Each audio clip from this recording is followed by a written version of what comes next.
I'm Greg Hunter. Welcome to USAWatchdog.com. Tonight, a little bit of a program zigzag. I'm going to give you a Thanksgiving message. I just want to do that. I think it's really important because there's a lot to be thankful for. And I also want to give you my thoughts in an abbreviated weekly news wrap up. So you won't get a weekly news wrap up. This is it. Okay. And I also want to tell you that please, if you're looking for content, take a look at the last two interviews with Dr. Mark Skidmore and Catherine Austin Fitts. Listen, this 21 trillion missing, undocumented, expensive, missing on top of the 23 trillion that they admit to. 44 trillion dollars is real. It's undisputed, and they made it a national security issue. So please, if nothing else, watch the Skidmore interview. And if you've already done that, make sure you make time to watch the Catherine Austin Fitts interview. She does a great job of framing the problems with this missing. It's more than just that. It's a huge constitutional problem. It's a huge problem of dehumanizing, the world. This is an unbelievable story, and it is a fact, and it will ultimately affect you. But let's start with my abbreviated weekly news wrap up. I want to talk to you a little bit about this impeachment sham, scam, concoction, where they're making it up again. It couldn't have gone worse for Adam Schiff. And they started this in the Intelligence Committee, the Intel Committee. I guess they thought they were going to find some big revelation from the members of the Intel Committee. And what they did, even though they had it rigged lopsidedly, and they memorialized this in a bill to make it lopsided. Okay, it's not what I think. It was lopsided. And even though they made it completely lopsided, they got creamed.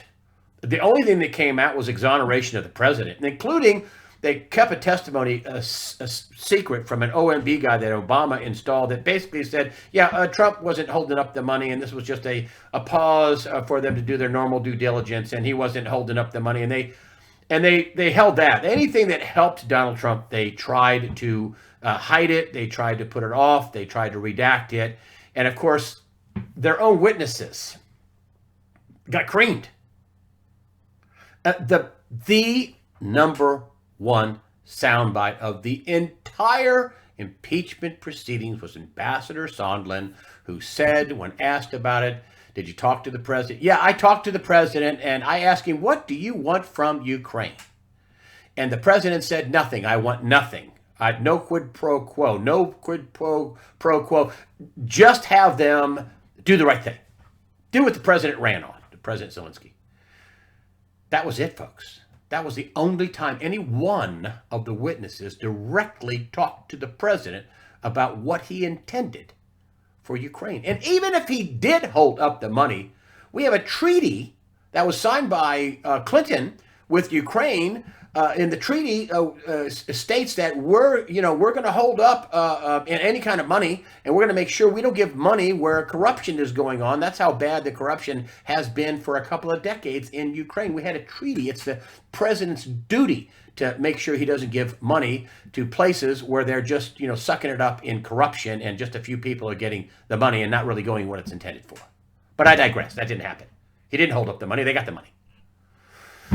Now this monkey show is going to go to Jerry Nadler in the Judiciary Committee, which should have started to begin with. So they put their best foot forward. The Intel Committee. Oh my gosh, we're going to get him now. And they didn't. And Nadler is starting off in the Intel Committee with, people that are academics that are going to say, here's what we need to do. Here's the crimes, the high crimes that we need that can be impeached for. It's just stupid. It's stupid. Look at the polls. And I don't like the polls because I always think the polls generally are the best they can make it look against the president, the best they can make it look for Hillary, the 12 points that she was going to be up by. And I kept telling you the whole year she was not going to win. And she did. But in the polls, the best they could make it look against the president. The polls are coming in where I guess evidently the Nancy Pelosi and Schiff and Nadler were thinking, oh, we'll build on this and we'll get them and people will get behind us. Nope, just the opposite. Just the overall polls, just the opposite. You've had Congress people, a female from up Michigan, from a black district, blurt out that she doesn't see any value in this. Of course, they took it to the woodshed, and she came out. I support impeachment, but You know what? Listen, they can't take all of her constituents to the woodshed and beat them into submission. And what she's hearing from her mostly black constituents is, what are you doing? Then the polls that come out for the African American community. The one, Trump got 8%, which I think was double what Romney got of blacks voting for him. You know, the whole line of, hey, what do you have to lose? Some people took that to heart and voted for him, much to the chagrin of the Democrats. And now the polls are minimum 16% of black voters, eligible black voters, say they're going to vote for Trump. Up to, in multiple polls, 30 and 34 and 35%. And that's just the ones that are bold enough to say, yeah, I'm going to vote for the president. They had a guy on the Daily Show, and they said, what do you think about Donald Trump? Donald Trump, baby, for 2020. Of course, they made fun of him. That ain't going to work. That ain't going to work. This is the whole deal with the black vote, is to keep them on the thought plantation. And if they speak up, beat them down. That's what Kanye West is all about. He's like, I don't have to vote for a Democrat. That's just all these other, these well-known black people saying, what are we doing here? I mean, we keep voting for the stuff that kills us off. I mean, do you think that business wants to go into Baltimore? Do you think and start a new business so people can get jobs there? Do you think business wants to go into Detroit and start a new business in Detroit or Chicago or San Francisco, you know, the poop capital of the West, or Los Angeles, where, you know, tens of thousands are living in the street? Do you think for a minute that businesses are going to go there and open up businesses and hire people to get them off the street? No, they're not. And not just the polls for the blacks, but Hispanics. Now, still a majority of Hispanics will not vote for Trump, but that's a close majority, only about 8 points. 40-something% of Hispanics voting for Trump. And it's gotten worse during the impeachment scam sham. And then if you look at Trump's most recent, I couldn't believe this is stunning. The most recent a rally that he had in Florida, because he's changing his tax status to Florida. He's going to be a resident in Florida. His tax is going to be a lot better. He's out of New York. But the most recent rally, I was stunned by this. 25% of the people that attended his, you know, I don't know, 20 or 30,000 rally, and people flowing outside, the whole deal, 25% were Democrats. What the Democrats are seeing on stage must be scaring the heck out of him. I mean, there are Democrats saying, oh, you get some health benefits or somebody, yeah, pre-existing conditions, I get that, but not implode the country. And if you look at what's on stage, you know, that everybody raising their hand to give health benefits to, well, anybody that walks in the country. If you look at the sanctuary cities, we're going to do away with Border Patrol. We're going to release criminal aliens into the community. We're going to have sanctuary states. We're going to give everything to illegal aliens. And the Democrats, some, you know, neurons are touching together going, wow, it's going to implode the country. Yeah. Open borders? Yeah. And now you find out it's not just Latinos. It's, you know, they've picked up people from 30 different countries on the southern border. 30 different countries. And so I don't know how this is a winning strategy. And remember, I told you, I thought this was crazy. I thought, you know, how many times did I say I thought the Democrats are trying to out crazy each other? They're trying to come up with a plan to who can implode the economy the fastest, right? And so out pops Barack Obama. Barack Obama says we're going too far left. Excuse me? The leader of your party, he agrees with me. But that's not really what he's saying. What he's really saying is we got to go back to lying. We can't be telling people exactly what we're going to do. That trial balloon didn't work. AOC, you know, the free stuff, the communism, which is what this is, Marxism, globalism, Luciferianism, New World Order. We can't sell that. We have to go back to lying. That's what he's saying. And he got grief. Obama, Barack Obama, the cool black president, got grief for saying the party's gone too far left. So I'm pretty stunned at what's going on. I think there are major problems with debt. Are we the best economy in the world? Yes, we are. Trump's telling the truth about that. I am not an anti-Trump guy. He's done a magnificent job. He would have done the exact same thing I would do. Who cares if we blow up another couple of $2, $3, $4 trillion? Who cares? He needs to set the judiciary. He's done that. He needs to get control over the FBI. I think he's working on that. He needs to get control over the DOJ. Yes, I know about Epstein and Barr and the video. I know he really did kill himself. I don't know what's going on in the background there. He needs to set judges. He set a couple of hundred of them. He needs to rebuild the military. He needs to get some of the riffraff out of lead positions that President Obama put in, like a Spencer, the Secretary of the Navy, that was going to try to go after Gallagher, the Navy SEAL Gallagher again, to take away his Trident pin and cut his pension after he was acquitted of murder on this spurious charge of, you got your picture taken with a dead ISIS fighter or Al-Qaeda fighter. Yeah, along with 15 other people.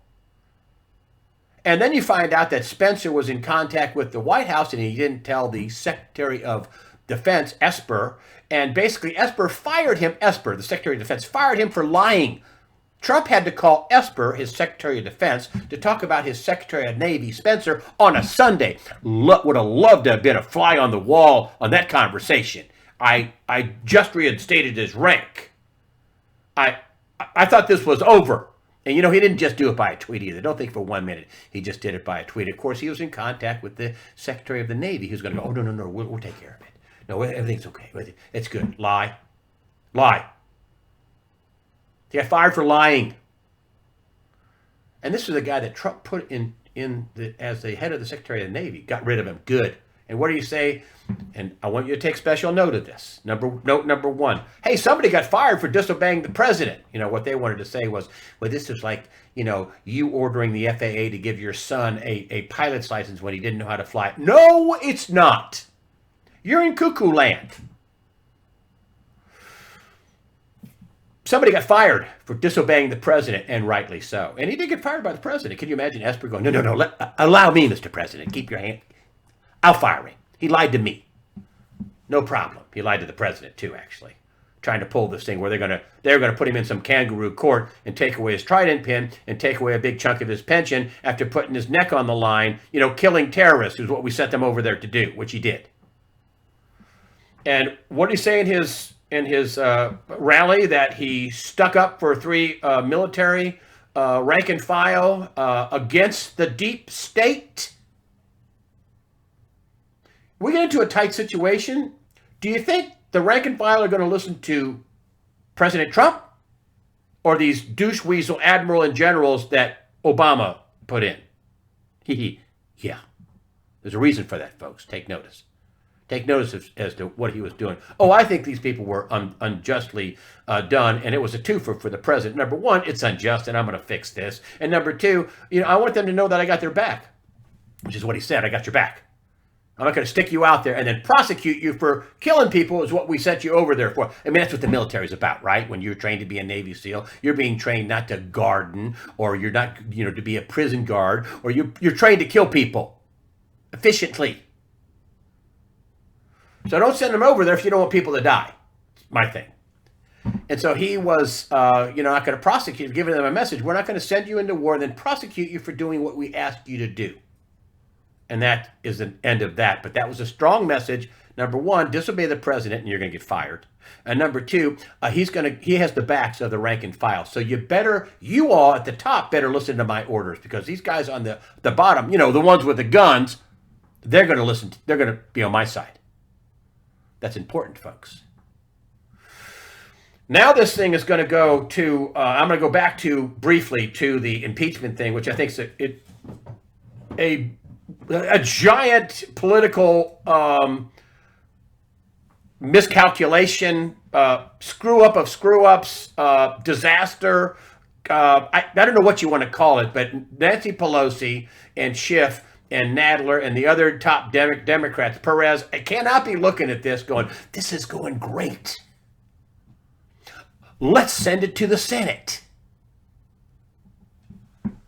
where you have Senator Scott, who's hardly a pro-Trumper, but is a Republican, who's on record saying, African-American, saying that we're not going to convict him in the Senate. He's innocent. That ain't going to happen. And I told you about the whole Senate, where the senators aren't like congressmen. They can be big-footed. The senators, not so much.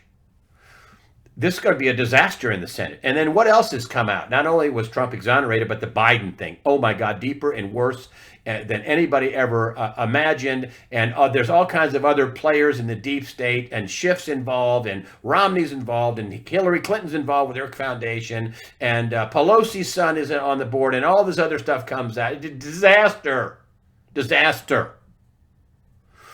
And then you have in the Democrat Party, they're trying to out crazy each other and see who can come up with a plan to implode the economy the fastest. And then you have more crazy jumping in. Bloomberg, who's I want to take your guns. I'm running on I want to take your guns, which according to a Washington Post poll, they couldn't even get 39%. That was the highest group, 39% of Democrats. Everybody else is in single and low double digits for I don't want to get rid of the Second Amendment. And then Steyer, the billionaire, and neither one of these guys, these people think, well, I've got more money than Trump, I can buy my way in. That's not how Trump got in. Not. So I don't think they're going to stop. I think they're fighting to stay out of jail. I think the deep state is fighting to stop from being eliminated. Either legally or not so legally, or and having all their assets stripped away from them. And I really want you to I keep bringing this up, folks, because the president didn't do this for grins and giggles. And I thought he did it when he did it because he thought he was going to be ready earlier to go after him. But I think, the whole deep state and the Mueller investigation, the big nothing burger, and now the sham impeachment and all the other stuff. But he did this for a reason, and that is the executive order blocking the properties of person involved in serious human rights. We've seen that this is what Epstein's all about, and all this other, human trafficking and children and all the other junk. And then corruption. You mean like in Ukraine? You mean like there? Yeah, okay. And that's not the only place, as I think it's just I think our foreign policy has become a giant kickback scam to people in office, including the people in office at the State Department and other places. He's talking about protecting the financial system of the United States from these people engaged in abuse and corruption. I just cut it off right there. And it's a national emergency to deal with that stress. And this was December 21st, 2017. That's a real thing. And there's a reason why he did that, and he didn't do it just for the heck of it to make him look like he's important, because nobody talks about this. Nobody's ever asked about it that I know of at the White House, at any press conference, which they stopped giving him because the press just turned into propaganda. That's the other thing. This wouldn't be going nearly...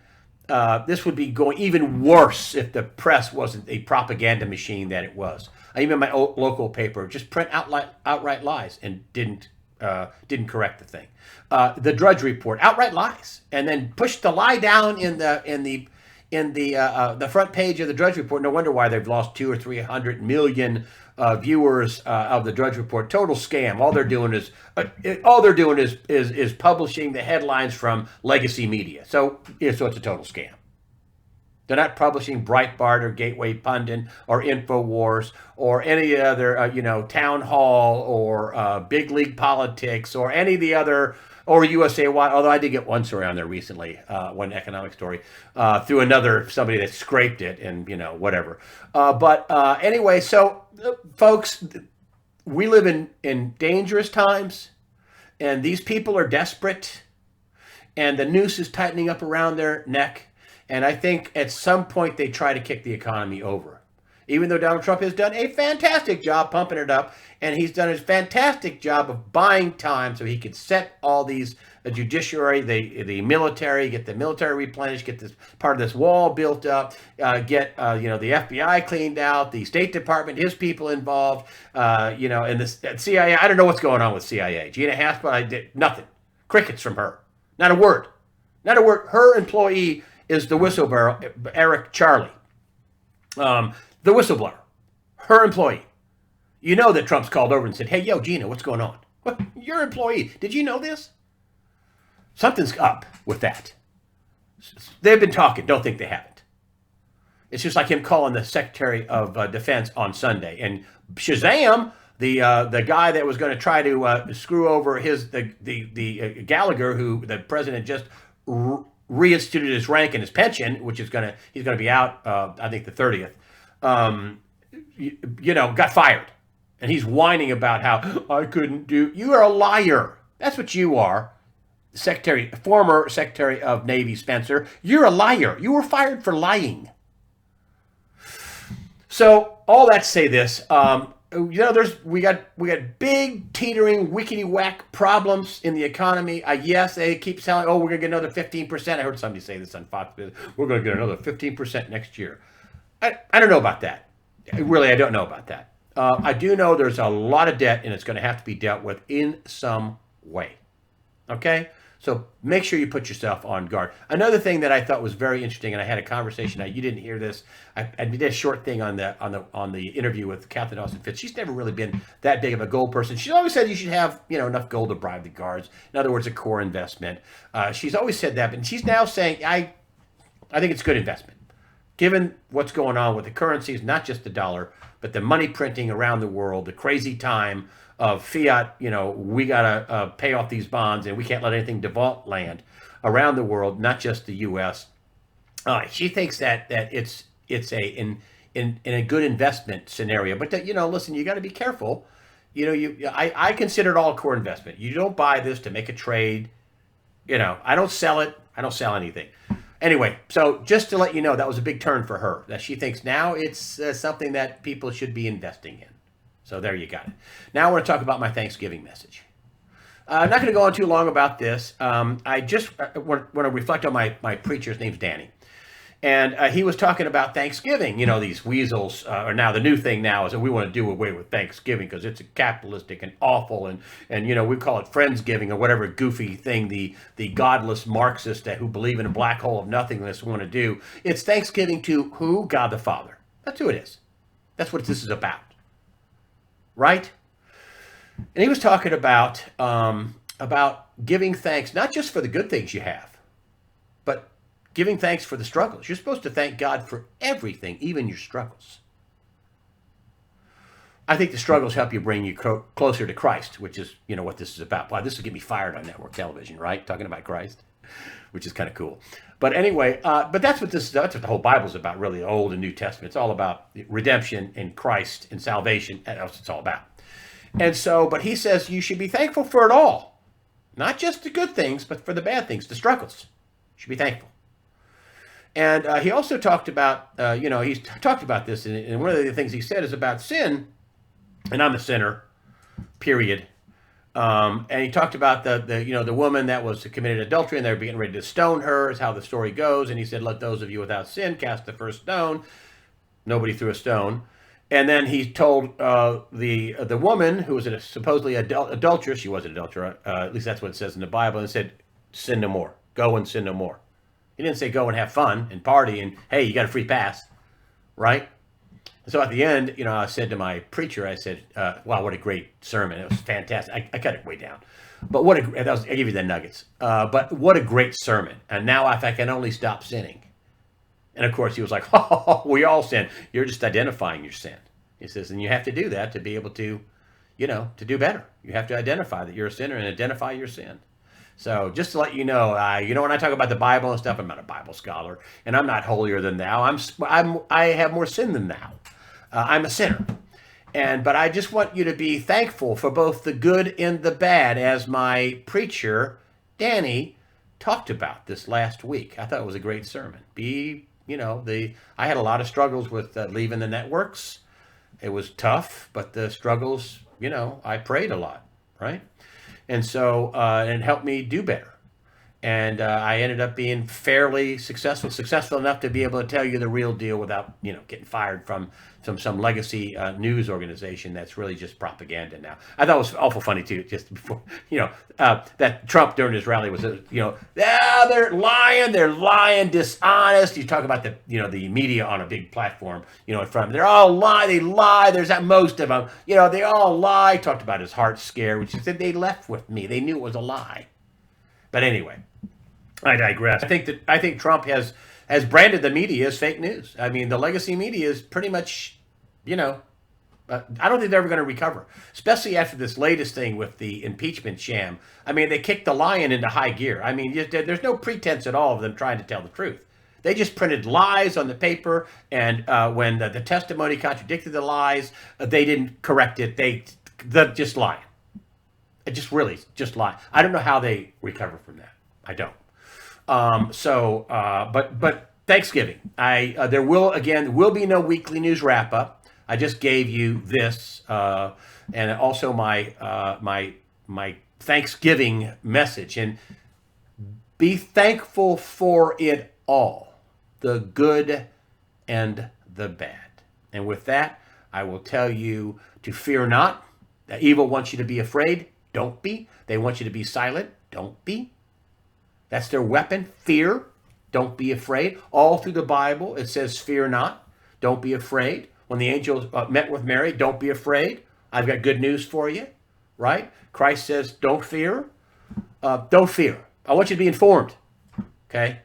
Fear not. Prepare yourself mentally, physically, above all, spiritually. Fear not. God the Father, His Son, Jesus Christ, and the Holy Spirit, all firmly in control. Thank you for supporting USA Watchdog with your comments and your donations. That all helps us out. Oh, and one other thing, I've been, the monetization, demonetization, not monetization. They'll put just a little note, and I'll be done. They'll put in, they'll demonetize it, or they won't monetize it, and they'll still run, long commercials. So the most money is in the 20-second non-skippable ad. The first ad, no matter what, pays the most. Now, some people are telling me that that they let the commercials play and they go get a cup of coffee and they go go to the bathroom, wash their hands, and come back. I mean, some of the commercials are an hour. You can't do that. Skip it. But some people are doing that, which I can't really tell you to do. I can't tell you to do that at all. AI just reads by voice, and so I don't know if it reads this. But so if you do that, the first one is really the most important commercial. It pays the most, but I can't tell you to watch the commercials. But I do appreciate it when you do. And with that, again, fear not. Thank you for supporting USAWatchdog.com, and have a happy Thanksgiving, and be grateful and thankful for the good and the bad. Thank you for supporting USAWatchdog.com.